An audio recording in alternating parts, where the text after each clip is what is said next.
Yababu nyina wachi emakwaba efamra Adom TV Badwam eso ebre wi say the Badwam kase ebeto aso ede ama wona ensima eba na edimu akotrebe NSM sabno ekase emranimfo atwam age Abronye etimi apre ama court ama Abronye bail enede so ahyekafo kabonko echemu a woye chechecheche pa ewon krapompone mantemu we NSM do bi na no pai yene besomwo ese Badwam kase medin de akwasi insia fesem chiremu enie enra enamranimfo etwedemu adiama Abronye DC ede wona chira asem bia abm se na awtwe atwemu atemuafo ede atemu ebas Abronye esa kodem na awtwe baako emu ano ese no timu a enye ne seto court wonu abm ekopre court besa hwe atemu ne bae no no asabo achirebe na wama Abronye be ampa eno koe no court no sie ayoyo amasem no kase Abronye ma ne be ye dis ka besa 50,000 Ghana cedis na to the treso. So and then your back court, movie bail application and then my lord it's bail application ye movie I mean wajiatu and wa grant bail no amaye or say bail no 50,000 Ghana cedis with one surety, no justification. They are not a bail my lord the ama the client. You say I better find the password, you better execute bail no ama my client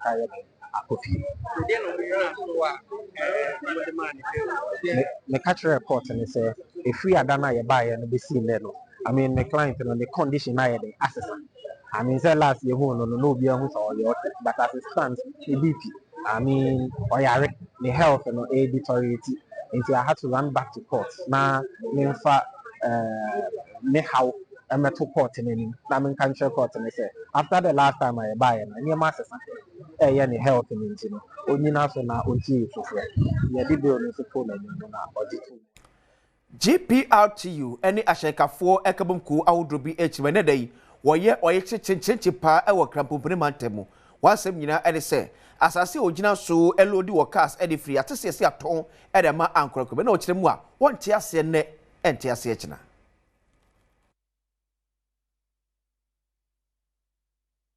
echina nyame ya adoma ye nyina ye machi ede akọ eye omampani aso ye de petition ede kwakoma omampani na emom no de ye no drivers are apply omu nyina ye adwuma omu free Cape Coast ba CMB omu free Kumasi ba CMB omu free Bolga na de akika aka wo nyina no obia de na hyen esi ho ne ye nyina ya machi ede asem ede akoto omampani anim so omampani ye serew bomode anabra na beje yen enye saade a eni ebedu baabi no na Jubilee House anim ho nyina aka ase ba be park na ye adwuma ofuchi yenim se ne nso enye papa President awono ene da Concerned Drivers Association anom Williams so say enso de nsem se tudwa ti ochina anyira ente ya asem ne se ye enye adwuma kora na ye nyina yakọ mampanyina so eye akoka ye hawo e de akire ne se de mu adi ne de omuni nko na emom de aka no ye bo ho ban ema no nsusu wo ma di dwa e wo CMB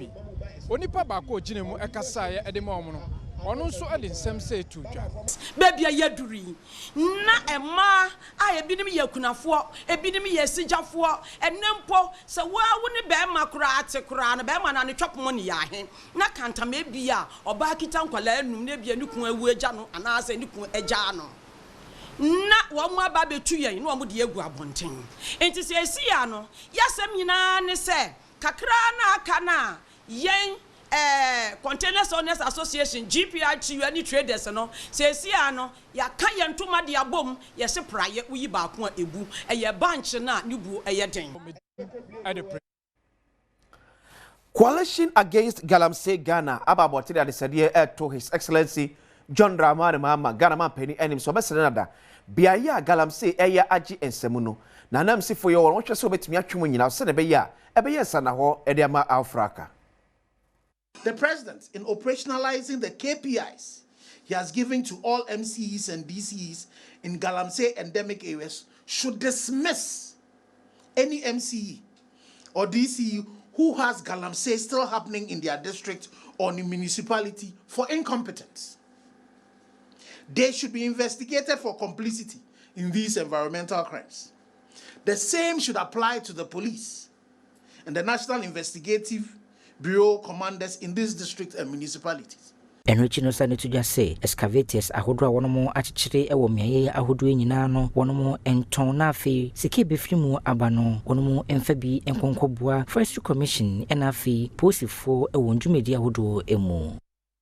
Allocate a portion of Goals Board proceeds directly to NIMOS as a show of commitment and as for support for them to be able to do their work. And 2, auction all confiscated excavators at 1/3 of their value. Use the funds to support joint enforcement of the Forestry Commission and local police. September was when I tossed Dubako and a man over to Ja essay. A police for ye war main fee Freeman Temo Echnipa one for best and watchy, Ekogu Wankasa Ekokum, Ekowiatri, a Musia, Edjani, Ama Sabinoka say, ya can't a police for Adom so baby asa in the part yet show me Edjani Ediafa. On September 11, 2025, about 9 p.m., the Central Regional Police Command received information through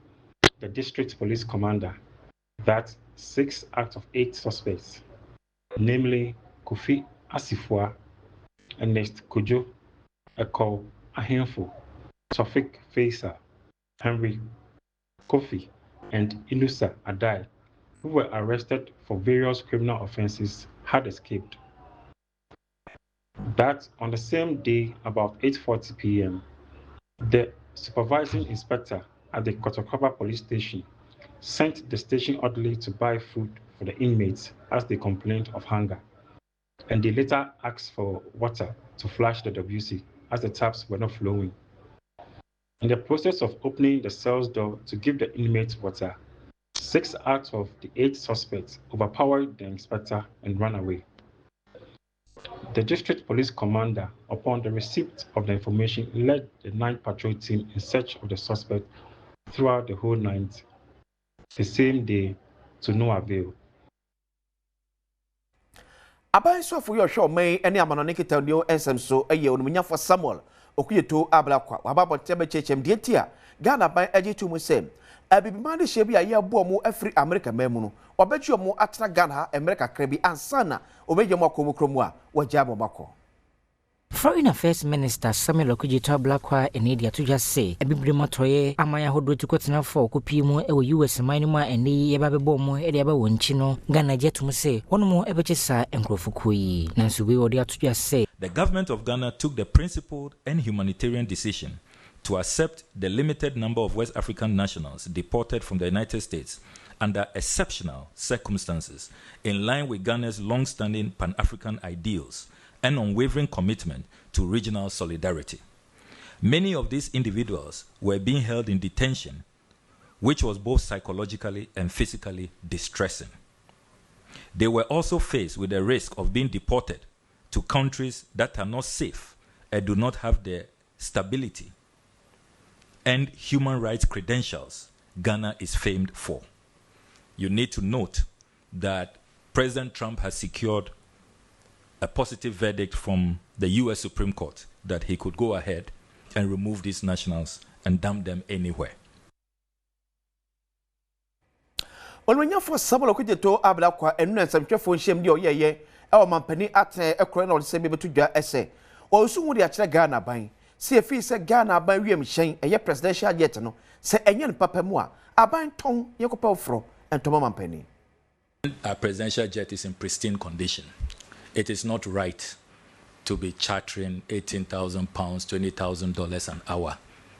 charter jet. We come into public office to protect the purse and to do our best to be measured and to be frugal. President Akufo-Addo himself promised us at his inauguration that he was coming to protect the public purse. So I do not see why some people want to use this as some opportunity to settle political scores and to come after me in the most unfair manner. Everything I stood for, I still stand for that. And I still maintain that Ghana needs a presidential travel policy. Are you aware, ladies and gentlemen, that in the United States of America, when the president uses the presidential jet for private business, maybe fundraising for his campaign or for campaign activity, he is made to reimburse the American taxpayer. These are rich countries, superpowers. We go to borrow from them. But they have a presidential travel policy to protect the public purse. Wesna bejina anopai samudo ebe somwo ese bedwem kase no yede nyina ebesie yede ho aba sesie yeba yede bokatabu ensem beto aso agode mu nsem ewo ha hyehyeehye yede kwaresa ene de content kro nwua aba be kamesa enti Eric Esiedu akwasi wadi